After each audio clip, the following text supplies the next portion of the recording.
অনেক পোস্টারে, অনেক লিফলেটে এটা থাকে, আপনাদের এখানেও আছে, কবরবাসীদের রুহের মাগফিরাত কামনায়। কবরবাসীদেরকে শুধু রুহেরই মুক্তির দরকার, দেহের মুক্তির দরকার নেই। আমরা তো বিশ্বাস করি কবরের আযাব সত্য, এবং কবরের আযাব সেটা রুহের উপরও হয়, দেহের উপরও হয়, দেহের সাথে ওর কানেকশন থাকে। তো শুধু যদি বলেন যে আল্লাহর কাছে দোয়া করে দেন যাতে আল্লাহ তাআলা রুহের মাগফিরাত করে দেন, রুহকে ক্ষমা করে দেন, তাহলে রুহকে আলাদা করে হাইলাইট করার মানে এটা কি? যে আল্লাহ দেহরে পিটাইলে পিটান, পিটে আদামরা বানান, সমস্যা নাই, কিন্তু রুহটা অন্তত ঠিক থাক, রুহটা সুখে থাক, শান্তিতে থাক, এমন তো না। তাহলে রুহটাকে আলাদা করে হাইলাইট করার দরকারটা কি? এটা মূলত করে তারা, একটা ভ্রান্ত ফিরকা আছে, তারা মনে করে যে কিয়ামতের দিন মানুষের দৈহিক পুনরুত্থান হবে না, একইভাবে বরজখের আযাবও সেটা দেহের ওপর মোটেও হয় না, পুরোটা শুধু রূহ কেন্দ্রিক হয়ে থাকে। ওই বাতিল ফেরকাটা তারা যেহেতু সব জায়গায় শুধু রূহকে মনে করে, এমনকি তাদের বক্তব্য নবী মেরাজে গিয়েছেন দৈহিকভাবে না, নবী মূলত ঘুমিয়েছিলেন, তার দেহ তার রুমেই ছিল, তার রূহটা গিয়েছে। আমরাও যেমন স্বপ্নের মধ্যে মাঝে মাঝে আমেরিকা ঘুরে আসি, ইউরোপ ঘুরে আসি, ঘুমের ভেতরে, স্বপ্নের ভেতরে, শরীর তো আর যায় না, রূহটা যায়। তারা বলে আল্লাহ রসুলও মূলত এই স্বপ্নের মাধ্যমে রূহটা গিয়েছিল তার মেরাজ, দেহ যায় নাই, দেহ ছিল। একইভাবে মানুষ মরার পরও যা হয় সব শুধু রূহের উপরে হয়, দেহের উপর কিচ্ছু হয় না। নিঃসন্দেহে এটা বড় গোমরাহি, বড় ভ্রান্তি। আমরা মনে করি রূহের উপরও হয়, দেহের উপরও হয়। কিয়ামতের দিন এই দেহ নিয়ে দাঁড়াবো আল্লাহর সামনে। হ্যাঁ, সাইজ বিভিন্ন রকম হবে। জাহান্নামে গেলে তার এক একটা দাঁতই হবে উহুদ পাহাড়ের চাইতে বড়। কিন্তু এর মানে এটা না যে শরীর চেঞ্জ হয়ে যাবে। আপনি যখন জন্মেছিলেন শরীরের সাইজ কি ছিল, আর এখন শরীরের সাইজ কি আছে? সাইজ চেঞ্জ হয়েছে, জিনিস চেঞ্জ হয় নাই, জিনিস ওটাই আছে। দুনিয়াতে যেই দেহ আমাদের, কিয়ামতের দিন এই দেহ সহই আল্লাহ আমাদেরকে হাজির করবেন, যদিও তার কোয়ালিটি, তার গুণ, তার সাইজের মধ্যে কিছু ভিন্নতা থাকবে। তাহলে এখন থেকে বাক্যগুলো বলবেন এভাবে যে কবরবাসীদের মাগফিরাত কামনায়, আলাদা করে রুহ বলার দরকার নেই, দেহ বলার দরকার নেই, কবরবাসীদের মাগফিরাত কামনায়, ক্ষমা কামনায়, মুক্তি কামনায়, ব্যাস হয়ে গেল। একইভাবে কোনো হুজুরের কাছে দোয়া চাইলেও বলবেন হুজুর কি রুহ শব্দটা কেটে দিবেন, মনে থাকবে তো ইনশাআল্লাহ। কবরবাসীদের মাগফিরাত কামনায়, আল্লাহ পুরোটাকে মাফ করুন, তাদের রুহকেও মাফ করুন, তাদের দেহকেও মাফ করুন, তাদের প্রত্যেকের কবরকে জান্নাতের বাগানে পরিণত করুন। তো এবার আসি মূল বিষয়ে। যেই দেশের মধ্যে মুসলমানের সংখ্যা 13 থেকে 14 কোটি প্রায়, বাংলাদেশে মোট নাগরিক যদি হয় 18, গং কুফরের পরাশক্তি ইসলামের মোকাবেলা করতে পারে নাই, আল্লাহ নবী এবং তার সাহাবীদের সামনে টিকে থাকতে পারে নাই।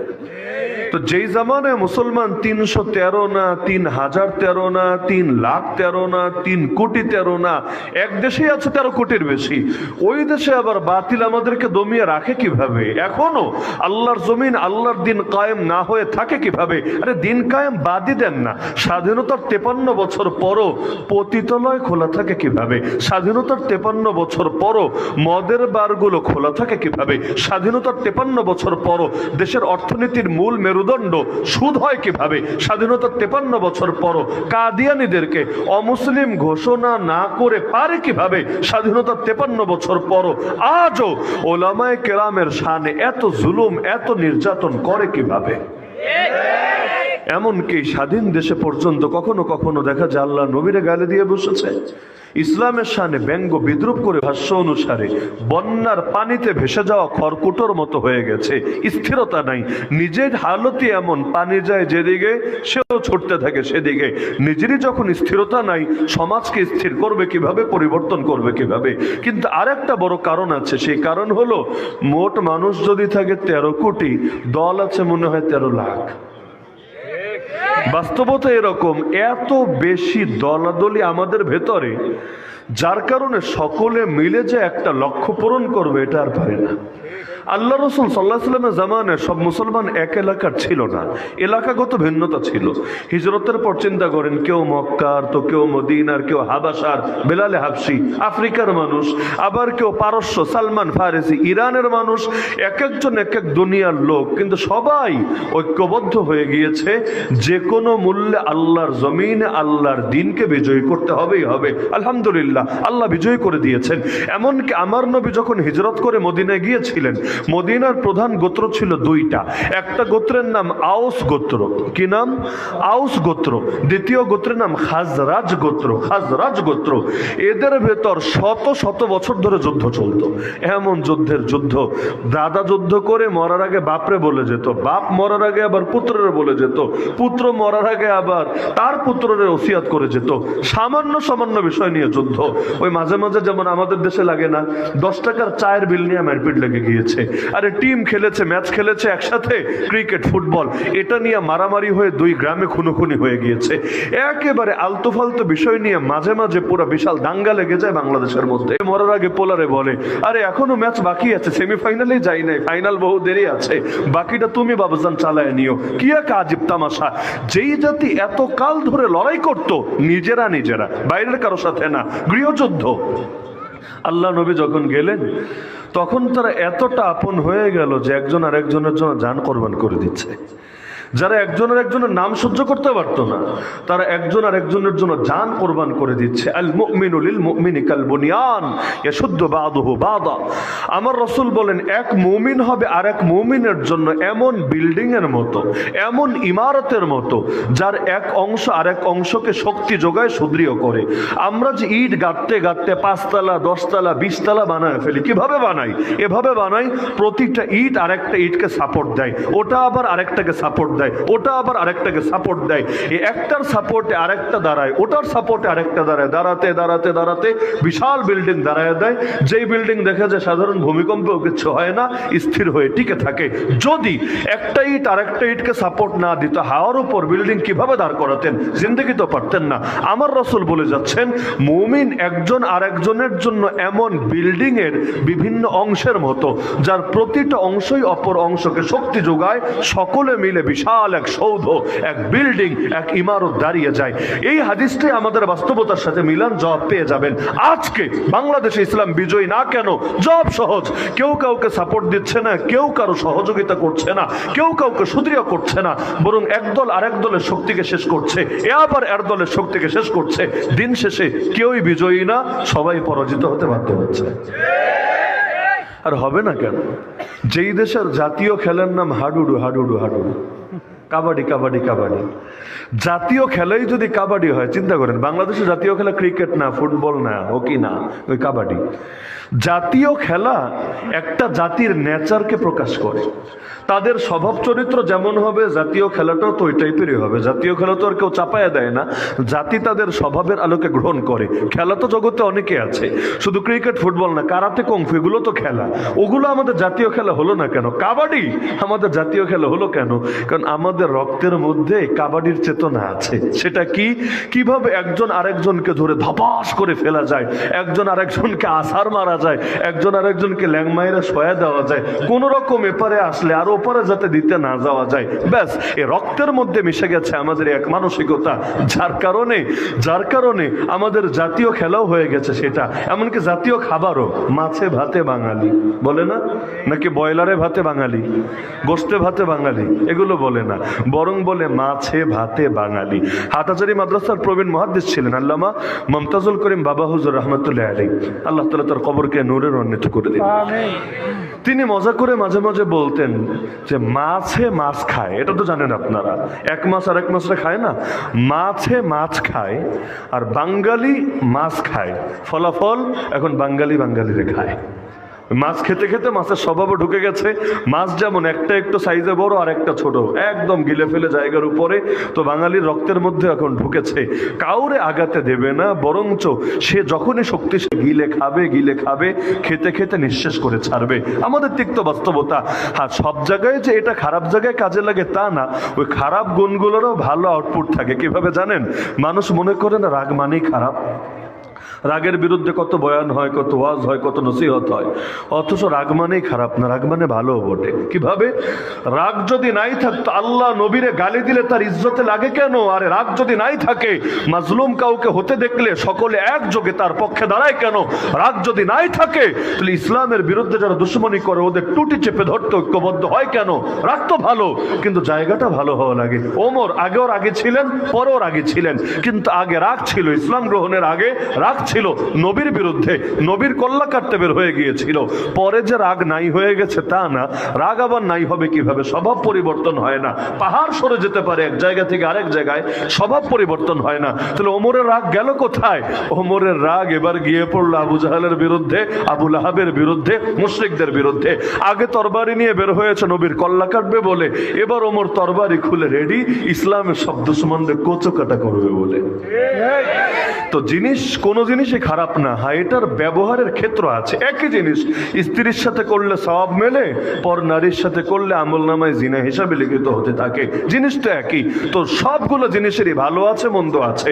যেমন মারামারি করে মানুষ, এটা নিয়ে সবাই আফসোস করে, হায় মুসলমান নিজেরাই মারামারি করে, নিজেরাই বছরে ঝগড়াঝাটি করে, খুব আফসোস করে, ভালো কথা। কিন্তু গতকাল পুরো বাংলাদেশ ব্রাহ্মণবাড়িয়াকে স্মরণ করেছে না বিশেষভাবে? গত 2 দিন ধরে, জানেন না মনে হয় আপনারা, গত 2 দিন ধরে পুরো বাংলাদেশ ব্রাহ্মণবাড়িয়াকে স্মরণ করেছে বিশেষভাবে। কেন? ওই আগরতলার দাদাদের জন্য। আগরতলার এই পাগলগুলা ত্রিপুরার আগরতলায় হাই কমিশন ভাঙচুর করেছে। কোনো একটা দেশের মধ্যে যদি আরেক দেশের হাই কমিশন থাকে, তাহলে এটাকে ওই দেশের একটা অংশ মনে করা হয়, অংশ। হাই কমিশনে আঘাত করা মানে পুরো দেশের সার্বভৌমত্বের উপর আঘাত করা। ওরা শুধু ওই আগরতলার হাই কমিশনে আঘাত করে নাই, বরং পুরো বাংলাদেশের কলিজার মধ্যে আঘাত করেছে। এই যে বাংলাদেশের পতাকাকে পর্যন্ত নামিয়ে মানহানি করেছে, এমনকি যারা সেই হাই কমিশনে দায়িত্বরত আছে তাদের সঙ্গে পর্যন্ত বিভিন্নভাবে খারাপ ব্যবহার করেছে। তো এই যে কাজগুলো করেছে, এমনকি আমাদের সিলেটের পাশে যে বর্ডারগুলো আছে, গতকাল পুরো দিন আমার মাহফিলে ছিল সিলেটে, গতকাল পুরো দিন দেখেছি বর্ডারের ওপাশে এসে হাউকাউ করেছে। অবশেষে সইতে না পেরে আমি আহ্বান জানিয়েছি, আগরতলার দাদারা ওপাশে বসে এত লাফালাফি করার কি আছে? বর্ডার পাড়ি দিয়ে চলে আসো না এপারে। তোমরা যদি বাংলাদেশে ঢুকতে চাও ব্রাহ্মণবাড়িয়ার উপর দিয়ে যেতে হবে, কারণ বর্ডার ক্রস করলে তো আখাউড়া পড়বে সবার আগে। আখাউড়া দিয়ে শুরু, নামই তো আখাউড়া, মানে এখানে যারা যাবে ওই খাওয়ার একটা মাসালা আছে। আমি যেবার প্রথম আখাউড়া মাহফিলে যাই, তখন বললো হুজুর আপনারা খেয়ে যেতে হবে। কেন? জায়গার নামে তো আখাউড়া। তো এখান থেকে আখাউড়া যেহেতু জায়গারই নাম, তো সুতরাং এবার খাইয়ে আপনারা যেতে হবে, তাহলে আমাদের সিলসিলাটা সার্থকতা পাবে।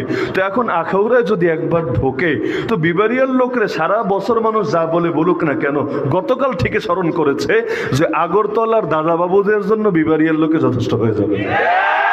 এমনকি বিবারিয়ার মুসলমানও লাগবে না, মুসলমানও লাগবে না, ওই হিন্দু যারা আছে, আরে হিন্দু হোক না, তবুও বাংলাদেশের নাগরিক তো বটে, ও তো আর ভারতের নাগরিক না। এর মধ্যে গুটি কয়েক রাজাকার আর দালাল থাকলে থাকতে পারে, তো বাকি যারা আছে দেশপ্রেমিক, ওরাই যথেষ্ট ওদেরকে সাইজ করে দেওয়ার জন্য। তাহলে কোনো একটা গুণ মানেই খারাপ না, বরঞ্চ এটার আউটপুট কেমন হচ্ছে এটা দেখার বিষয়। একই জিনিস এক জায়গায় করলে ভালো, আর এক জায়গায় করলে খারাপ, জায়গা ভেদে জিনিসের মাসালা ভিন্নতা হয়। তো এখন এই যে মুসলমানের মধ্যে ওমর রাদিয়াল্লাহু আনহু কথাই চিন্তা করেন, আগেও রাগী পরেও রাগী, শুধু জায়গা পরিবর্তন হলো, ক্ষেত্র পরিবর্তন হলো, তার রাগী তাকে দামি বানায় দিল। খালেদ বিন ওয়ালিদ আগ থেকেও যুদ্ধে পারঙ্গম, পরেও ছিলেন যুদ্ধে পারঙ্গম, কিন্তু আগে তার কারণে উহুদ যুদ্ধে মুসলমান হেরেছে, মার খেয়েছে, 70 জন শহীদ হয়েছে। আবার এই খালেদ বিন ওয়ালিদের কারণে কত বড় বড় ময়দানে মুসলমান বিজয়ী হয়েছে।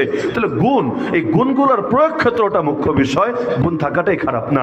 তো এখন আমাদের রক্তের মধ্যে এটা আছে যে আমরা একজন আরেকজনকে সহ্য করতে পারি না, পরশ্রী কাতরতা, আরেকজনের ভালো দেখলে আমাদের ভালো লাগে না, এই স্বভাব এসেছে ইবলিসের থেকে। কেন?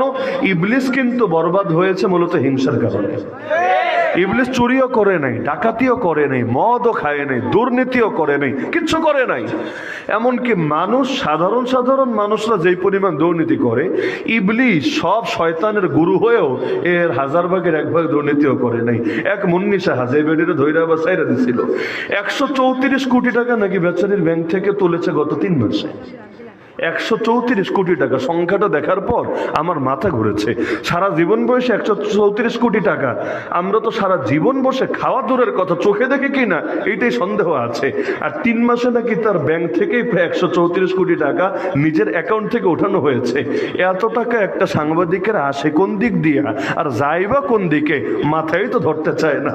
এই হলো অবস্থা। তো ইবলিস কি এরকম 2 নম্বরই করে পয়সা পাতি কামিয়ে তারপর ধ্বংস হয়েছে আল্লাহর কাছে? না, ইবলিস ধ্বংস হয়েছে মূলত একটা পাপের কারণে। সেই পাপের নাম কি? হিংসা। জমিনের মধ্যে মানব জাতির প্রথম পাপ ছিল হিংসা। কাবিল খুন করেছিল হাবিলকে, কেন? কারণ কিন্তু ভিন্ন কিছু না, একটা মাত্র কারণ। কারণ কি? হিংসা। তাহলে চিন্তা করেছেন, আসমানে ঘটিত প্রথম পাপ হিংসা, জমিনে মানব জাতির ভেতরে ঘটিত প্রথম পাপের নাম হিংসা। এমন একটা জিনিস আসমান থেকে ইবলিসের বিতাড়িত করেছে, এমন একটা জিনিস কিয়ামত পর্যন্ত যত খুনাখুনি হবে এর দায় কাবিলের কাঁধে যাবে। কাবিল কবরে শুয়ে শুয়ে যত খুনাখুনি হবে কিয়ামত পর্যন্ত, এগুলোর একটা অংশ তার আমল নামে অ্যাড হতে থাকবে। কারণ ভালো আমল শুরু করে গেলে এই আমল পরবর্তীতে যারা করে এদের সব পাওয়া যায়, আর খারাপ আমল কেউ শুরু করে গেলে পরবর্তীতে যারা আকাম কুকাম করে এদের একটা গুনাহ তার অংশে গিয়ে অর্পিত হয়। আল্লাহ তাআলা আমাদেরকে হেফাজত করুন। তো বলছিলাম যে মুসলমানের গুণ তো হবে এমন, একজন আরেকজনকে শক্তি যোগাবে। আল্লাহ নবীর সাহাবীরা জুগিয়েছিলেন এবং আল্লাহর রাসূল এই ঐক্যকে এতটা সুদৃঢ় করেছিলেন, মক্কা থেকে যখন হিজরত করে মদিনায় আসেন। আরে যেই লোকগুলো কিছুদিন আগে নিজের এলাকার মানুষই সহ্য করতে পারতো না, তারা এবার দূর দেশের এই মুহাজির, অসহায় নিঃস্ব মুহাজিরদেরকে পর্যন্ত এতটা আপন করে নিয়েছিলেন, নিজের সব কিছু তাকে দিয়ে দিতে এক পায়ে খাড়া ছিলেন। যখন দেখে নিবে না তখন বললো তাহলে ভাই 50-50 করি, আমার যত স্থাবর অস্থাবর সম্পত্তি আছে অর্ধেক তোমার অর্ধেক আমার। যখন দেখলো তাও নিল না, তারপরও তারা তাদের এতটা খেদমত আঞ্জাম দিয়েছেন। এমনকি তখন কিছু মাস পর্যন্ত ইসলামের বিধান ছিল এটা, কেউ যদি মারা যায়, মুহাজিররা তো নিশ্চয়ই কিছু নাই, আনসারি কেউ যদি মারাও যায় তার সম্পদের ওয়ারিশ হবে এই মুহাজির ভাই। আল্লাহ নবী জোড়া জোড়া বানিয়ে দিয়েছিলেন যে তুমি এক মুহাজির, তুমি এক আনসার, তোমরা এখন আপন মায়ের পেটের ভাইয়ের চাইতে আপন, একজন আরেকজনের খেদমত আঞ্জাম দিবা। এমনকি আপনারা ঘটনা জানেন, নিজে না খাইয়ে থেকেও মেহমানের মেহমানদারি করেছেন। ঘটনা জানেন না? রাতের বেলা না খাইয়ে, নিজে না খাওয়া, বউ না খাওয়া, বাচ্চারা না খাওয়া, তারপর ওই সামান্য খাবার দিয়ে মেহমানের মেহমানদারি করেছেন। সকালবেলা নবীর সাথে যখন দেখা, নবী পর্যন্ত অবাক হয়ে বলেছেন, ও আমার সাহাবী, কি আমল করলো তুমি গত রাতে? আল্লাহ দেখি তোমার ব্যাপারে কোরআন মাজিদের আয়াত নাজিল করে দিয়েছে। তাহলে এতটা উদারতা আল্লাহ তাদেরকে দিয়েছিলেন। এমনকি আবু জাহাল, যাকে বলা হয় উম্মতের ফেরাউন, আপনারা অনেকে নামটা বলেন আবু জেহেল, জেহেল মূল উচ্চারণ হলো আবু জাহলিন, এটা বলা তো জটিল, সংক্ষেপে আবু জাহাল, আবু জাহাল এটা বলতে পারেন। তো এখন আবু জাহল, যাকে বলা হয় উম্মতের ফেরাউন, এই নিকৃষ্ট, তার একটা পুত্র ছিল ইকরিমা, যেও কিনা লম্বা সময় পর্যন্ত ইসলামের বিরুদ্ধে যুদ্ধ করেছে, কিন্তু আল্লাহ তাআলা শেষের দিকে তাকে কালেমা পড়ার তৌফিক দিয়ে দিয়েছেন। যখন মুসলমান হয়েছে, এরপর এক যুদ্ধে নিজেই আহত হয়ে পড়ে আছে, ইসলামের পক্ষে লড়াই করতে করতে আহত হয়ে আছে। এমন সময় পানি পানি বলে চিৎকার দিল, একজন পানি নিয়ে আসলো, ঘটনা হয়তো অনেকেই জানেন। মুখের কাছে নিয়েছে, পানি খাবে, এমন সময় পাশ থেকে আরেকজন আওয়াজ দিয়েছে, ভাই আমারে পানি দাও, আমারে পানি দাও। সে বলছে আমার চিন্তা পরে হবে, চাইলে নিজে সামান্য একটু খেয়ে বাকিটা বাড়াতে পারতো না, তাও না, নিজে মুখে না দিয়েই বললো আমার চিন্তা পরে হবে, যাও জলদি আমার ভাইয়ের কাছে নিয়ে যাও। দ্বিতীয় জনের কাছে নিয়ে গেল, গিয়ে দেখলো সে মুখের কাছে নিবে, এমন সময় তার পাশ থেকে আরেকজন আওয়াজ দিল, কারণ আহত, সবাই তো আহত, পানির জরুরত তো সবারই। দ্বিতীয় জন মুখে দিবে, এমন সময় পাশ থেকে তৃতীয় আরেকজন আওয়াজ দিল। এবার সে বলল ভাই আমার চিন্তা পরে হবে, যাও 3 নম্বর ভাইটার কাছে নিয়ে যাও। যখন ওই ভাইয়ের কাছে নিয়ে গেল, দেখলো বেঁচে নাই, ইতিমধ্যে শহীদ হয়েছে। দ্বিতীয় জনের কাছে ফিরে এসে দেখলো সেও বেঁচে নাই, শহীদ হয়েছে। আবু জাহালের পুত্র ইকরিমার কাছে ফিরে এসে দেখলো সেও আর বেঁচে নাই, শহীদ হয়েছে। তিনটা তরতাজা প্রাণ ঝরে গেল, কারো আর পানি খাওয়া হলো না, কিন্তু শেষ টাইমেও স্যাক্রিফাইস করে গেল। কোরবানি কাকে বলে, মুসলমানকে মহব্বত করতে হয় কিভাবে, নিজেদের জান দিয়ে গোটা উম্মতকে শিখিয়ে গেল। কোরআনে আল্লাহ দোয়া শিখিয়েছেন সূরা হাশরের মধ্যে, ওয়ালা তাজআল ফি কুলুবিনা গিল্লাল লিল্লাযিনা আমানু, হে আল্লাহ আমাদের অন্তরে ঈমানদারদের ব্যাপারে যাতে বিদ্বেষ না থাকে, হিংসা না থাকে, সেই তৌফিক তুমি দিও। আল্লাহ দোয়া শিখিয়ে দিয়েছেন। এমন কি আল্লাহ রাসূল সাল্লাল্লাহু আলাইহি সাল্লামের এক সাহাবী নবী তাকে বলেছিলেন, তুমি যদি এমন ভাবে সকাল যাপন করতে পারো যে প্রতিদিন সকালে যখন ঘুম থেকে উঠবা তোমার অন্তরে কোনো মুসলমানের প্রতি ন্যূনতম হিংসা থাকবে না, আল্লাহ তোমার জান্নাত দিয়ে দিবেন। খালি নিজের অন্তরটাকে হিংসা মুক্ত করবা, আল্লাহ তোমাকে জান্নাত দিয়ে দিবেন। কেন? হিংসা এমন এক পাপ, আপনার নেক আমলকে পুরি এমন ভাবে খেয়ে ফেলবে যেভাবে আগুন লাকড়িকে খেয়ে ফেলে। ইন্নাল হাসাদ লা ইয়াকুল হাসানাত কামা তাকুলুন নারুল হাতশ। আলেমকে নিয়ে গিয়ে বছরের পর বছর কারাগারে ফেলে রাখে, কারো কিছুই করার থাকে না। চোখের সামনে সামনে আলেমদেরকে লাশ হয়ে বের হতে দেখে, চোখের সামনে এক একজনকে নির্মম পরিণতি বরণ করতে দেখে। আরে কতজনের নামও তো লোকে মুখে আনে না। আল্লামা সাঈদী আল্লাহ তার কবরকে নূরে নূরান্বিত করুন। তার দৃশ্যটা তো গোটা বাংলাদেশ অন্তত দেখেছে যে কিভাবে তার সাথে শেষ দিনগুলোতে আচরণ করা হয়েছে। আপনি যে দলের হন, যে মতের হন, কিন্তু তার শেষের দিনে তার সাথে যে আচরণগুলো করা হয়েছে এটা দেখলে চোখের পানি ধরে রাখা সম্ভব না। এমনকি মারা যাওয়ার পর জানাজা নিয়ে, লাশটাকে নিয়ে পর্যন্ত যে ফাইজলামি করেছে, এটা কোনো সুস্থ মস্তিষ্ক সম্পন্ন মানুষ কিছুতে এটা সহ্য করে নিতে পারবে না। কিন্তু চিন্তা করি, তারটা তো তাও কিছু আলোচিত হয়েছে, কিন্তু কত তরতাজা প্রাণ আমাদের চোখের সামনে ঝরে গেছে, যাদের নামটাও কেউ মুখে নেয় নাই। আমরা যখন কারাগারে ওই 2021 গণগ্রেফতারের সময় একজন আলেমকে গ্রেফতার করা হয়েছিল, নারায়ণগঞ্জের প্রসিদ্ধ আলেম, বাকি সারা বাংলাদেশে প্রসিদ্ধ না, বক্তাও না, লেখকও না, আপনারা হয়তো নামও শোনেন নাই। তার নাম ছিল মাওলানা ইকবাল, আল্লাহ তার কবরকে নূরে নূরান্বিত করে দিন। এমনি ছিলেন প্রচন্ড অসুস্থ, বহু সমস্যা, প্রেসার, এই সেই বহুত কিছু সমস্যা, নিয়মিত ওষুধ চলে। এর মধ্যে ধরে নিয়ে গিয়ে রিমান্ডে দিনের পর দিন অবর্ণনীয় টর্চার করলো। ওষুধ তো নাই, আর আগের সমস্যা তো আছে, নতুন করে নির্যাতনের কারণে আরো বহু শারীরিক সমস্যা দেখা দিল। এমনি জেল থেকে বের হলে শরীর সুস্থ হতে লাগে কতকাল, আর রিমান্ড থেকে বের হলে তো ট্রিটমেন্টেরও ব্যবস্থা নেই, কোন ডাক্তার দেখাবেন, কার কাছ থেকে ওষুধ নিয়ে খাবেন। তো তাকে নিয়ে ঢোকালো জেলে। ওই সময় আবার দেশে করোনার কারণে সব লকডাউন। তিনি বারবার খালি পায়ে ধরা বাকি রেখেছেন, বারবার এই জেলারকে, জেলের ডেপুটি জেলারকে, অন্যান্যদেরকে বারবার রিকোয়েস্ট করেছেন যে আমাকে ট্রিটমেন্ট দেন বা না দেন, আমার নিয়মিত যে ওষুধগুলো, হাই প্রেশারের রোগী যদি হয় তার ওষুধের কি পরিমাণ দরকার আপনি চিন্তা করেন, যে আমার নিয়মিত ওষুধগুলো। ফ্যামিলি বারবার চেষ্টা চালাচ্ছিল জেল গেটে এসে দেখা করবে, করোনার কারণে দেখা করতে দেয় না, তারা বারবার অনুরোধ করেছে তাহলে ওষুধগুলো পাঠানোর ব্যবস্থা করা হোক। একই কথা, উপরের অনুমতি নাই, আমরা পারবো না, ব্যাস এক কথা। আর সবার কি এত হ্যাডম আছে নাকি যে প্রধানমন্ত্রীর সাথে দেখা করে, স্বরাষ্ট্রমন্ত্রীর সাথে দেখা করে তারপর ম্যানেজ করবে? এই হ্যাডম বাংলাদেশে কয়জনের আছে? বারবার রিকোয়েস্ট করছিল, দিচ্ছিল না। এদিক থেকে উনিও বারবার রিকোয়েস্ট করছেন যে কোনোভাবে একটু বাহির থেকে অন্তত ওষুধগুলো এনে দেন, না হলে আমার শরীর ঠিক থাকবে না। তাদের চোখের সামনে দিনকে দিন অসুস্থ হলো, বিছানায় পড়ে কাতরাতে থাকলো।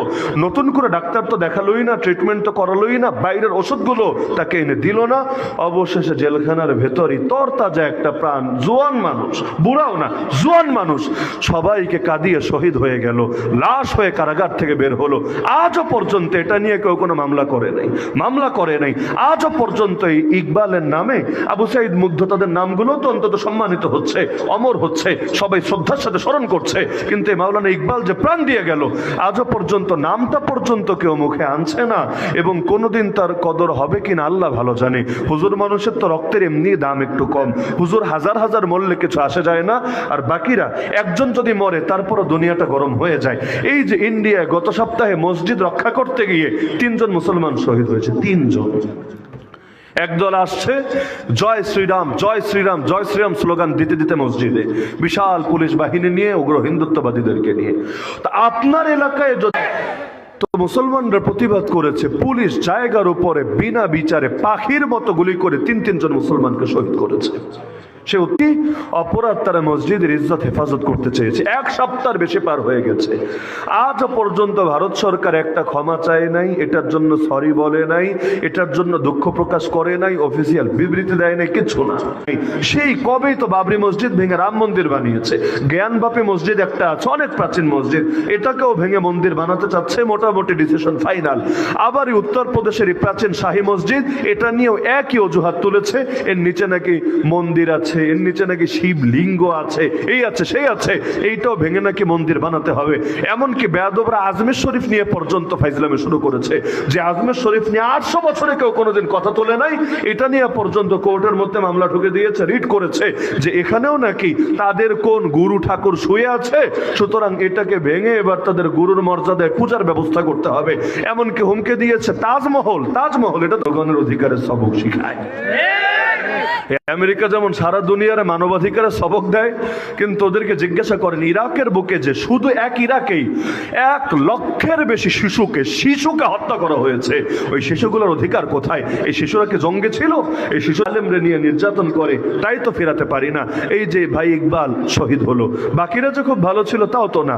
আল্লামা বাবুনগরী, নাম তো সবাই শোনার কথা, আমাদের শেখ মুর্শিদ কায়েদে মিল্লাত আল্লামা জুনায়েদ বাবুনগরী রহমতুল্লাহ আলাইহি, তার এক খাদেম ছিল, নাম হলো মাওলানা এনামুল আবুল হাসান খাদেম, বুঝেন না?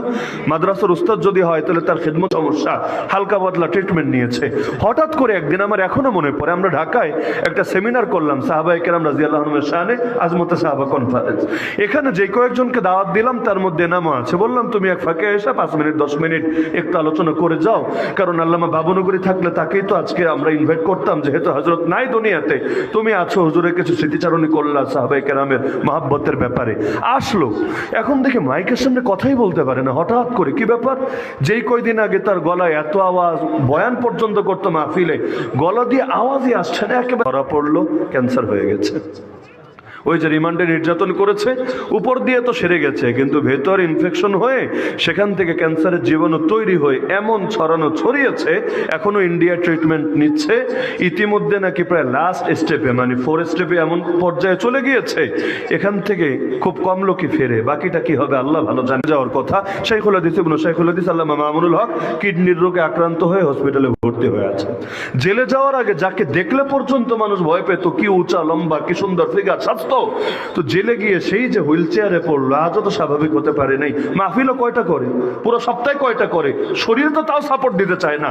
এর মধ্যে বয়স কতই হলো, কিডনির রোগে আক্রান্ত হয়ে হসপিটালে ভর্তি হয়েছে, বাকি পরিণতি কি হবে আল্লাহ ভালো জানে। দোয়া করি আল্লাহ সুস্থ করে দিন। কিন্তু এই জালেমরা তো চলে গেছে, কিন্তু এই জুলে পড়লে, এই যে ইসকন যে ঝামেলাটা ঘটালো, শহীদ সাইফুল ইসলাম আলিফ ভাইকে শহীদ করলো, এরপর ওরাও জানে, ওরাও খুব ভালো করে জানে, বাংলাদেশের ইসলামপন্থী যারা আছে আর ওলামায়ে কেরাম যারা আছে, তারা যদি জাতিকে শুধু একটা কমান্ড দেয়, একটা কমান্ড, তাহলে ওদের নাম নিশানা বাংলার জমিনে থাকবে না। কারণ 80-90 মানুষ যদি একযোগে ময়দানে নামে, বাকি 2-4-6 মিলে কি করবে? আর এই পরিমাণ মানুষ আছে ওদের বিপক্ষে, আর পেশাব করে দিলেও তারা ভেসে চলে যায়। কিসের মোকাবেলা করবে, কিসের হুমকি দেয় ওরা? এখনো তো মানুষ শান্ত হয়ে আছে বলে ওদের কিচ্ছু বলে না, উল্টা ওরা এসে মাইর দেয়, এরা আর ওদেরকে বিভিন্নভাবে নিরাপত্তা দেওয়ার চেষ্টা চালায়। 5ই আগস্টের পর মন্দির পাহারা দেয় নাই কি? কেন দিয়েছে? মন্দির পাহারা দিলে, 1 রাত দিলে 10 দিনের নেকি পাওয়া যায় নাকি? এজন্য মন্দির পাহারা দিলে কি ফজিলত হাদিসের মধ্যে আছে নাকি কিছু? তাহলে কেন দিয়েছে তো এজন্য যে দেশে পুলিশ নাই, অন্তত এই টাইমটা তোমরা সুরক্ষিত থাকো, যাতে করে এই টাইমও তোমাদের উপর কেউ আঘাত না করতে পারে পলিটিক্যাল কারণে। ইতিপূর্বে তো হয়েছে। খালি হুজুররা আর ইসলামপন্থীরা বলতো, সবাই জানে বাংলাদেশে যে যেই দলই করুক, যে যেই মতই করুক, এখনো পর্যন্ত মানুষরা ওলামায়ে কেরামরে সবচেয়ে বেশি ভালোবাসে। আলেমদেরকে জেল খাটাতে পেরেছে, কিন্তু মানুষের দিল থেকে তাদের মহাব্বত নিতে পারে নাই। বহুত প্রপাগান্ডা ছড়িয়েছে, কিন্তু একটা প্রপাগান্ডাও সফল হয় নাই। এমনকি দেখেন না, আল্লাহ তাআলার কি আজব কুদরত, বাংলাদেশে নাস্তিকরা মনে হয় সবচাইতে ব্যর্থ। নাস্তিক বলেন, বাম বলেন, এই বামরা নাস্তিকরা পৃথিবীর বহু দেশে একেবারে 0 থেকে বাড়তে 50-70% পর্যন্ত সফলতা ছিনিয়ে এনেছে। বাংলাদেশে ওদের সফলতা কি? আপনাদের বিবারেও এমন মাহফিল হয়, যেই এক মাহফিলে এই পরিমাণ লোক থাকে, পুরো বাংলাদেশ তন্ন করে খুঁজলে এত নাস্তিক পাওয়া যাবে না। নাস্তিক কয়টা পুরো বাংলাদেশ মিলালে? এত মেহনত করেও কেন করছে? এটাকে ইনশাআল্লাহ কেউ পারবে না দিল থেকে বের করতে। তো যার কারণে জাতিকে বলাই হয় ধর্মপ্রাণ। আমলের ত্রুটি থাকতে পারে, কিন্তু প্রাণের মধ্যে ধর্ম আছে। বারুদে ঘষা লাগলেই মুহূর্তের মধ্যে দাউ দাউ করে জ্বলে ওঠে এবং দুনিয়ার সব জালেমরে পুড়িয়ে ছাই করে ছাড়ে। তোরা জানে যে হুজুররা যদি একটু খালি খেপায় দেয়, বাংলাদেশে সাম্প্রদায়িক দাঙ্গা লাগবে, এমন লাগবে ওদের অস্তিত্বই নির্মূল হবে। অস্তিত্ব বাঁচানোর জন্য হয়তো ইন্ডিয়া বাহিনী ঢুকাবে, ট্রুপস ঢুকাবে, কমান্ডো ঢুকাবে। কেন? তখন একটা অজুহাত দিবে যে আমরা হিন্দু রক্ষার জন্য এই কাজ করছি, সংখ্যালঘুর অধিকারের জন্য এই কাজ করছি। তো যেই দিনের ঘটনা, এর পরের দিন থেকে শুরু বাংলাদেশের বড় বড় আলেম, এই আপনাদের বিজয়নগর কি হয়েছে আমি জানি না, তো বাংলাদেশের বহু জায়গার কারগুজারি আমার সামনে আছে। বড় বড় হুজুর আমাদের এখন ভরসার আশ্রয়স্থল। আপনারা যদি জাতিরে শান্ত করেন, তাহলে আমরা এই অবস্থাটা মোকাবেলা করতে পারবো। আপনারা যদি খেপায়া দেন, তাহলে আমাদেরও হয়তো গদি ছেড়ে পালাইতে হবে। তাহলে ওরাও জানে যে বিপদে পড়লে হুজুরদের লাগে। এমনকি জুলাই আন্দোলনের শেষের দিকে আপনারা কেউ হয়তো জানেন, আলেম ওলামাকে ঘর থেকে নিয়ে একবার স্বরাষ্ট্রমন্ত্রীর বাসায়, একবার ধর্মমন্ত্রীর বাসায় বারবার মিটিং করেছে ওরা। কেন? হুজুর দেখেন, পুলিশও পারছে না অবস্থা ট্যাকল দিতে, এমনকি গুলিও ফুরে আসছে, আর্মিও ঠিকভাবে কথাবার্তা শুনছে না, কোনো কিছু ঠিকভাবে ফাংশন করছে না। এখন যদি আপনারা জাতিরে যদি একটু থামান, তাহলে এই জাতিরে নিয়ন্ত্রণ করা সম্ভব। জবাব না হলে ছাত্র জনতা যেভাবে যে ওলামায়ে কেরাম তাদের পক্ষে দাঁড়ায় নাই, না হলে হয়তো চিত্রটা ভিন্ন কিছু হতো। এমনকি চিত্র ভিন্ন কিছু হতো মানে আন্দোলন বন্ধ হতো তা না, বরঞ্চ যারা বিবৃতি দিত এদেরও হয়তো অন্য ফিকির করা লাগতো তখন। তো এই যে দেখা যায় বিপদে পড়লে হুজুরের কাছে আসে, সুখের টাইমে কিন্তু আসে না। যখন আর কোনো কুল থাকে না তখন এসে হুজুর বাঁচান বাঁচান বাঁচান, পায়ে পড়ে গেলাম। ওই এলাকার মুরব্বীদের মতো, মুরব্বীদের এমনি মানে না, কিন্তু ঝগড়াঝাটি একটা লেগে গেলে মুরব্বী একটু বাঁচান, একটু মিটমাট করে দেন, মানে মুরব্বীরে লাগে ঝামেলা। এর মধ্যে অন্যতম হলো আমাদের অনৈক্য। হ্যাঁ, ঘরে যদি 4 ভাই থাকে, 4 ভাইয়েরও 4 রকম মত থাকতে পারে, নাকি থাকে না? এমনকি ঝগড়াঝাটিও হয়, মারপিটও হয়। কিন্তু তাই বলে পর যদি ঘর দখল করতে আসে তখন কিন্তু কোনো ভাই ছেড়ে কথা বলে না, সবাই নিজেদের সব ঝগড়া বিবাদ ভুলে হাতে হাত রেখে তারপর ঠিকই মোকাবেলা করে। যেমন মনে করেন বাংলাদেশে যতই দল থাকুক, কিন্তু এই হিন্দুত্ববাদীরা, এই গরুর মূত্রখোররা, ওরা যদি আমাদের স্বাধীনতা সার্বভৌমত্বে আঘাত করার চেষ্টা করে, আপনার কি ধারণা তখনও কি দলাদলি থাকবে না? 1000 বছর ধরে চলে আসছে, দলাদলির ইতিহাস নতুন না। আল্লাহ নবী বলেন নাই তার উম্মত 73 দল হবে? বলেন নাই? 73 দলের মধ্যে জাহান্নামে যাবে কয়টা? মাত্র 72টা। আর জান্নাতে যাবে কয়টা? একটা। বিশাল। জান্নাতে যাবে একটা, জাহান্নামে যাবে মাত্র। ব্রাহ্মণবাড়িয়ায় যেই পরিমাণ আসা হয়, আমার মনে হয় নিজের জেলার ওর সবচাইতে বেশি আমার ব্রাহ্মণবাড়িয়া আসা হয়। তো যার কারণে এখানকার প্রতিটা থানা, প্রতিটি ইউনিয়নের মানুষের পালস মোটামুটি জানা আছে। তো যেই পরিমাণ দলাদলি মনে করেন এক ব্রাহ্মণবাড়িয়ার মধ্যে আছে, সংখ্যাটা কি 73-এর বেশি হবে না? আপনারা কি বলেন, 73-এর বেশি হবে না? হবে। তাহলে নবী যে বললেন মোট ভাগ হবে 73টা, মানে কি? এটা হলো মূল ভাগ। এক হলো শাখা, এক হলো উপশাখা। উদাহরণ দিলে ভালো বুঝবেন। যেমন মনে করেন আওয়ামী লীগ একটা দল, এরপর তার অনেক ডালপালা আছে না, ছাত্র লীগ, যুব লীগ, কৃষক লীগ, শ্রমিক লীগ, আবার একটা আছে ওলামা লীগ, আরো বহুত লীগ কি আছে আমি সব জানিও না। তো একটা হলো মূল দল আর একটা হলো আন্ডা বাচ্চা, মানে ডালপালা, শাখা প্রশাখা। তো মূল দল 73টাই হবে, 74 হওয়ার সুযোগ নাই, কারণ নবী যা বলেছেন তাই হবে, এর চাইতে বেশি হবে না।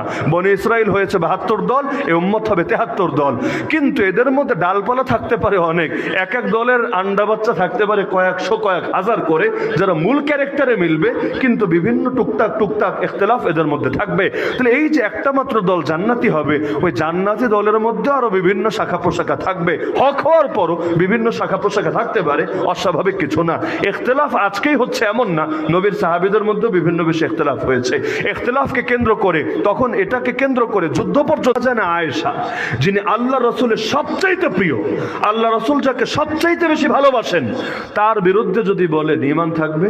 এমনকি আম্মা জান আয়েশা দুনিয়াতেও আল্লাহ রসুলের জীবন সঙ্গিনী, জান্নাতেও তার জীবন সঙ্গিনী। নবীর স্ত্রীরা দুনিয়াতেও স্ত্রী, আখিরাতেও স্ত্রী। এজন্য নবীর ওফাতের পরও কেউ তাদেরকে বিয়ে করতে পারে না। হারাম হারাম হারাম। তার উম্মতের জন্য মায়ের মতো, মাকে সন্তান কখনো বিয়ে করতে পারে না। তা আপনি আলী রাদিয়াল্লাহুর পক্ষ নিতে গিয়া আম্মা জানের বিপক্ষে বললে ঈমান থাকবে? আবার আম্মা জানের পক্ষ নিতে গিয়ে আলী রাদিয়াল্লাহু আনহুকে যদি খারাপ কেউ বলে ঈমান থাকবে? সুযোগই নাই। বরং বলতে হবে তাদের বিষয়টা আমরা আল্লাহর হাওয়ালা করি, তাদের মধ্যে যা হয়েছে এটা নিয়ে ন্যূনতম কোনো মন্দ মন্তব্য করার অধিকার আমরা রাখি না। আম্মা জান আয়েশার নাম নিলেও বলতে হবে রাদিয়াল্লাহু আনহা, আলী রাদিয়াল্লাহুর নাম নিলেও বলতে হবে রাদিয়াল্লাহু আনহু। এই দোয়া ছাড়া মুখ দিয়া ভিন্ন কোনো বাক্য যদি কেউ বলে, সে জাহান্নামী হওয়া থেকে নিজেকে বাঁচাতে পারবে না। তাহলে ইখতিলাফ তো হয়েছে, আগেও হয়েছে, কিন্তু ইখতিলাফকে কেন্দ্র করে বাতিলরা সুযোগ নিতে পারে নাই।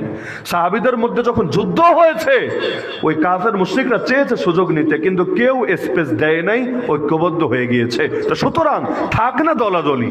ইলম আল্লাহ নবী বলে দিলেন লা ইউসাল্লিয়ান্না আহাদুন আল আসরা ইল্লা ফি বানি কুরাইজা, তোমাদের কেউ বনু কুরাইজায় না গিয়ে আসর নামাজ পড়বা না। মানে কি? জলদি গিয়ে বনু কুরাইজায় দিন থাকতে থাকতে সেখানে যাবা, আসর নামাজ পড়বা, এরপর তাদের সাথে লড়াই হবে, যুদ্ধ হবে, যা দরকার তা হবে। তো এখন আল্লাহ নবীর বাক্যটা হলো আসর পড়বা না, তবে বনু কুরাইজায় গিয়ে। সাহাবীরা রওনা করলেন, কিন্তু যতই টাইম রক্ষা করে চলতে চান, রাস্তাঘাটের ব্যাপার, চাইলেই কি সবসময় টাইম মেনটেন করে সব কাজ করা যায়? যত ইচ্ছা থাকে করা যায়, দেরি হয় না? হয়। তাদেরও এতটা দেরি হয়ে গেল, তারা দেখতে পাচ্ছেন সূর্য লাল হয়ে গেছে, কিছুক্ষণ পর ডুববে। এখন কি করার? নবী বলেছেন বনু কুরাইজা তাদের গন্তব্যে গিয়ে গিয়ে আসর পড়তে। এখন গন্তব্যে গিয়ে যদি আসর পড়তে চান, আসমানে সূর্য আর থাকবে না, সূর্য ডুবে যাবে। সূর্য ডোবার পরে যদি আসর নামাজ পড়ে, এটারে কি আদা বলে না কাজা বলে? কাজা বলে। তো জেনে বুঝে নামাজ কাজা করবে কোন দুঃখে? নামাজ তো এক সময় পড়লেই হয় না, নির্ধারিত সময়ে পড়তে হয়। ইন্না সালাতা কানাত আলাল মুমিনিনা কিতাবাম মাওকুতা, কোরআনের আয়াত। নিশ্চয়ই নামাজ মুসলমানদের উপর নির্দিষ্ট সময়ে ফরজ, অনির্দিষ্ট সময় না, নির্দিষ্ট সময়ে ফরজ। এখন কোরআনের আয়াত মানবে না নবীর হাদিস, নবী যেটা বাণী বলে দিয়েছেন সেটা মানবে? কারণ এলাকায় গিয়ে পড়তে চাইলে আয়াত শেষ, তাদের আদার হবে না, কাজা হয়ে যাবে, কাজা নামাজ পড়া লাগবে। আর যদি তারা এখন এখানে পড়ে ফেলে, ওক্ত তো ঠিক থাকবে, আয়াত তো ঠিক আছে, কিন্তু নবীর কথা তো উল্টা হয়ে যাচ্ছে, নবীর কথার আলোকে আমল হচ্ছে না, এবার কই যাবে? এবার তাদের মধ্যে দুই দল হয়ে গেল। হওয়া দরকার ছিল এক দল, হয়ে গেল কয় দল? দুই দল। এক দল বলল নবী যা বলেছে নবীজি শিখিয়েছে, যেই নবীজি নামাজ রক্ত শিখিয়েছে ওই নবীজি আজকে মাগরিব ওই এলাকায় গিয়ে পড়তে বলেছে, তো যদি এতে পাপের আশঙ্কা থাকতো নবী ক্লিয়ার করে দিত, যেহেতু ক্লিয়ার করে নাই সুতরাং নবী যা বলেছে তাই করব, আলাদা কোনো দিকে আমরা তাকাবো না। আরেক দল বলল বেটা, নবীর কথার শুধু শব্দ দেখলে হবে না, কথার উদ্দেশ্য বুঝতে হবে, উদ্দেশ্য। আল্লাহ নবী বোঝাতে চেয়েছে তাড়াতাড়ি যাবা, দেরি করবা না, এখন দেরি যেহেতু হয়ে গেছে, আর একটু পর যদি আমরা আরো দেরি করি তাহলে সূর্যাস্ত হয়ে যাবে, মাগরিবের রক্ত চলে আসবে। তাহলে আমরা সফরে আছি, কসরের নামাজ উযু করে 2 রাকাত কসরের নামাজ পড়ে কয় মিনিটে লাগবে? সব দেওয়ার আগে খেয়ে পাশে আস, কি রে তোদের দলাদলির কারণে আজকে এই অবস্থা, কি করলি তোরা?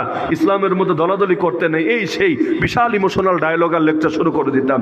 আল্লাহ নবীজি তাদের পুরো হালত শোনার পরে বললেন, তোমরা উভয় দলই ঠিক করেছো, কেউ ভুল করো নাই।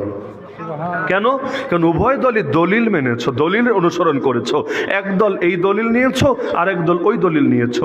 একদল হুবহু আমার নির্দেশনাটাকে ফলো করেছো, আর একদল কোরআনের আয়াতটাকে মূল ধরে আমার কথার উদ্দেশ্যের আলোকে ব্যাখ্যা করেছো। যেহেতু উভয় দলিল অনুসরণ করেছো, কারো উপর আপত্তি নাই, উভয় দলই তোমরা ঠিক করেছো। কি বুঝলেন? দলিলের আলোকে যদি ইখতিলাফ হয়, ভিন্ন মত হয়, ইসলাম সেই ভিন্ন মতকে অ্যালাউ করে নাকি করে না? অবশ্যই করে।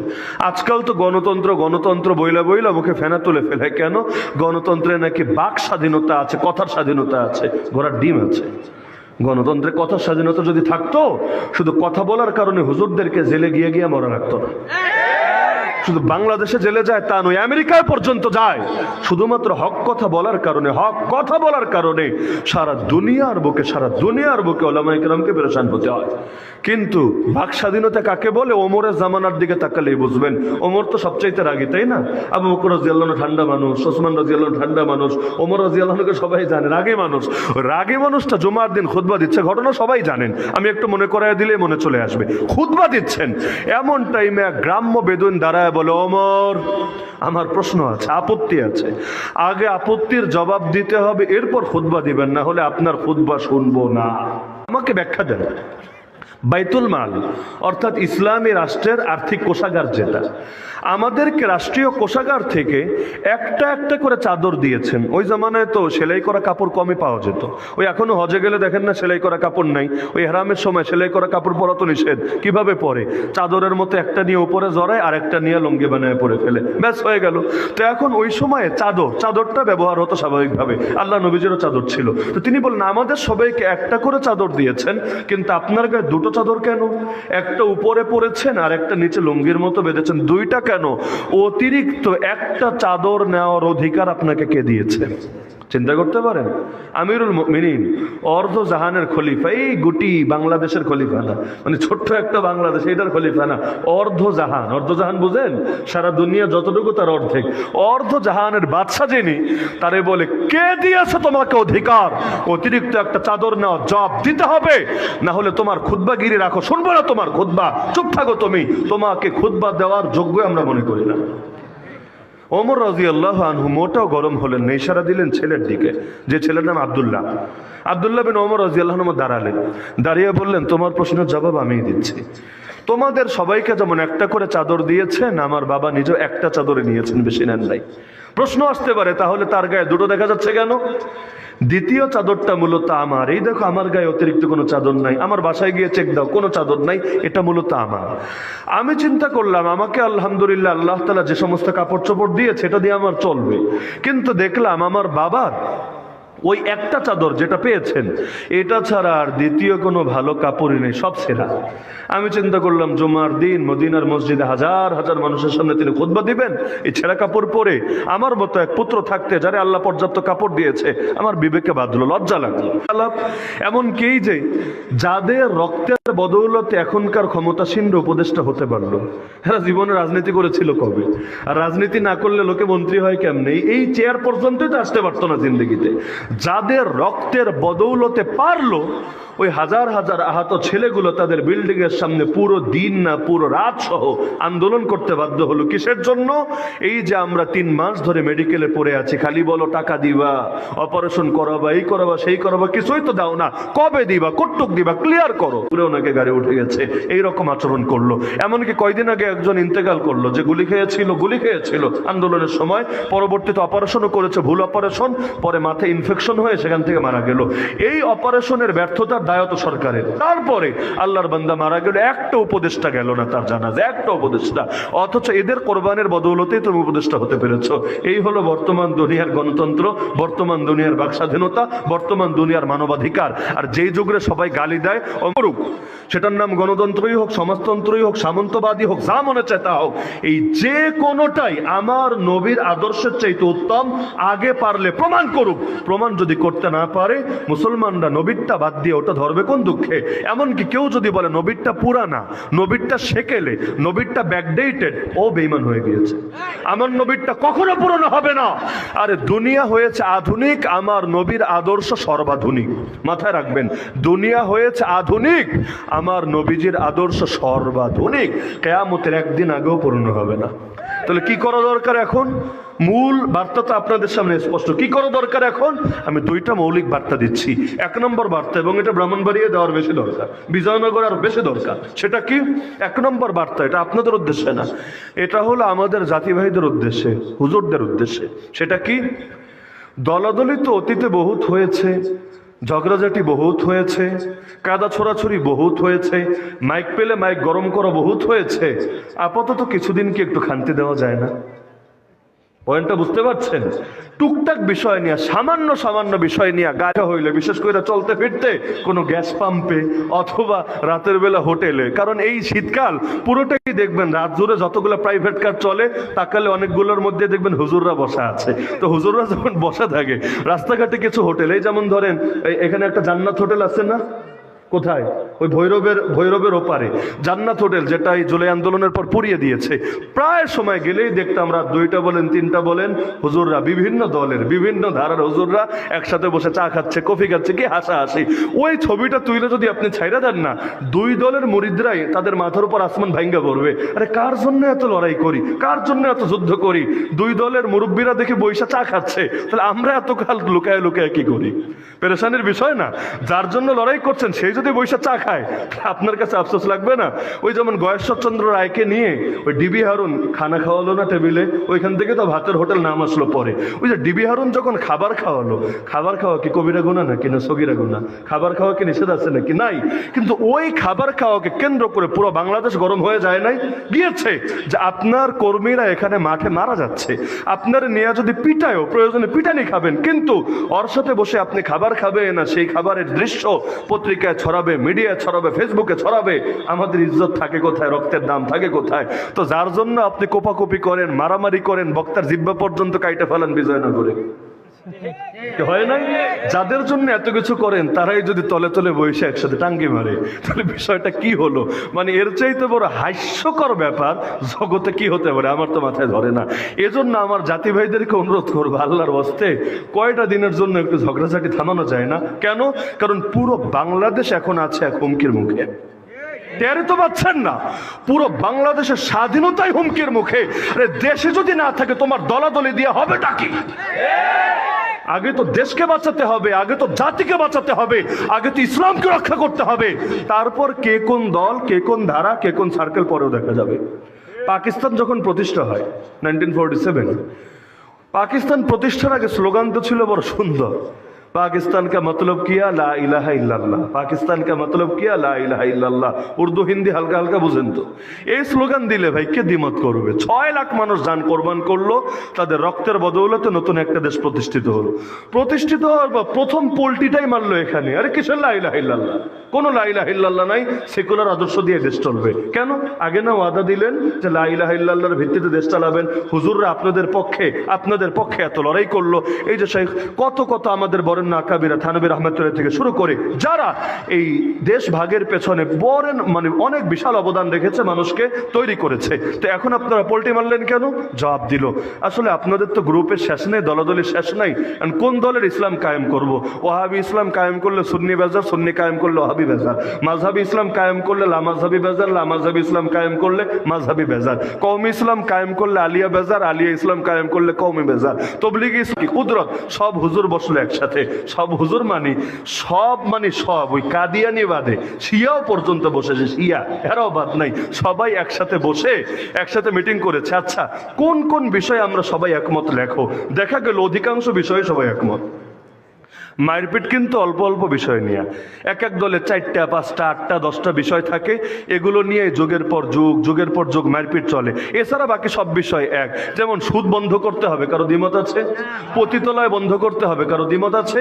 কোরআন সুন্নাহ দিয়া কোর্ট চালাতে হবে এবং আইন কানুন বানাতে হবে, কোনো দ্বিমত আছে? এভাবে রাষ্ট্র পরিচালনার যত নীতি একবার হিসাব করলে দেখবেন প্রায় সবই একমত, এগুলোতে দ্বিমতের কোনো সুযোগই নাই। আর যেগুলো নিয়ে দ্বিমত করি টুকটাক বিষয়, ওগুলোর সাথে রাষ্ট্র পরিচালনার কোনো সম্পর্ক নাই। সবাই একসাথে লিখে নিচে সিল ছাপ্পর সাইন সহকারে নিয়ে গেল সরকারের কাছে, নেশ বেটা সরকার, এবার এই ইসলাম সবার ইসলাম, এখানে আর কোনো ভাগাভাগি নাই, এবার এইটা কায়েম কর। কিন্তু আসলে কি কায়েম করবে? মক্কার মুশরিকরা যেমন বলেছে, চাঁদ 2 টুকরা করে দেখো ইমান আনবো, এনেছিল ইমান? আনে নাই, বরং আরো বেশি ঘাউরামি করে বলেছে, আরে আমরা ভেবেছিলাম ছোট জাদুঘর, এ দেখি আরো বিশাল বড় জাদুঘর, দুনিয়া জাদু চলে চাঁদের উপর পর্যন্ত জাদু চলে। তো তারা সেই যে বেঈমানে শুরু করলো, আজ 2024 আজও পর্যন্ত পাকিস্তান ইসলাম কায়েম করে নাই। তো সুতরাং এটা বোঝা গেল যে মূল বিষয় আমাদের একমত হওয়ার সুযোগ আছে। তো বাংলার জমিনে ইসলাম হেফাজতের দরকার আছে নাকি নাই? বাংলাদেশে নাস্তিক কয়টা? হাতে গোনা কয়টা? কিন্তু পুরো 365 দিন দেশটারে গরম করে রাখে, ইসলামরে গালিগালাজ করে, কত কত ষড়যন্ত্র চলতে থাকে ইসলামের বিপক্ষে। এখন যদি ঐক্যবদ্ধ না হতে পারেন, ধর্মীয় আগে বললাম 4 ভাই থাকলে 4 মত হতে পারে, সমস্যা নেই, মত থাক, আমি মতামতের বিপক্ষে না, কিন্তু আরে ঘরের বিষয় ঘরে সমাধান হবে, তাই বলে পরকে সুযোগ দেব কোন দুঃখে? পরকে সুযোগ দেওয়া যাবে না। এজন্য 4 ভাই হাতে হাত রেখে কাঁধে কাঁধ মিলিয়ে আগে ঠ্যাঙ্গানি দিয়ে ওরা দূর করতে হবে। তাহলে এজন্য আমি সবাইকে অনুরোধ করবো, সবাই মানি, আমার দল, অন্য দল, যত দল তত দল, সবাইরে বলবো আল্লাহর ওয়াস্তে ধর্মীয় ইখতিলাফি বিষয়গুলো আপাতত মুখে আইনেন না, এখন এটা সময় না। প্রতিটা জিনিসের স্থানকাল পাত্র থাকে, স্থানকাল পাত্র বুঝা কাজ করতে হয়, না হলে এতে ইসলামের কোনো ফায়দা হয় না, নিজের পকেট ভারী হয়। হ্যাঁ, এটা সন্দেহ নেই, পকেট ভারী হয়, তো দিনের কোনো ফায়দা হয় না। সুতরাং আপনারাও এদের সাথে এখন তাল দিয়েন না, আমার কথা এটা। আমি নিজেও যদি এই টাইপের কিছু করি, এখন তাল দিয়েন না। কেন? এখন তাল দেওয়ার সময় না। সুখের দিন আসলে ভূতে কিলাক, সমস্যা নাই, কিন্তু এখন সুখের দিন না, এখন দুঃখের দিন, এখন ভূতের কিলানি খাওয়ার টাইম নেই।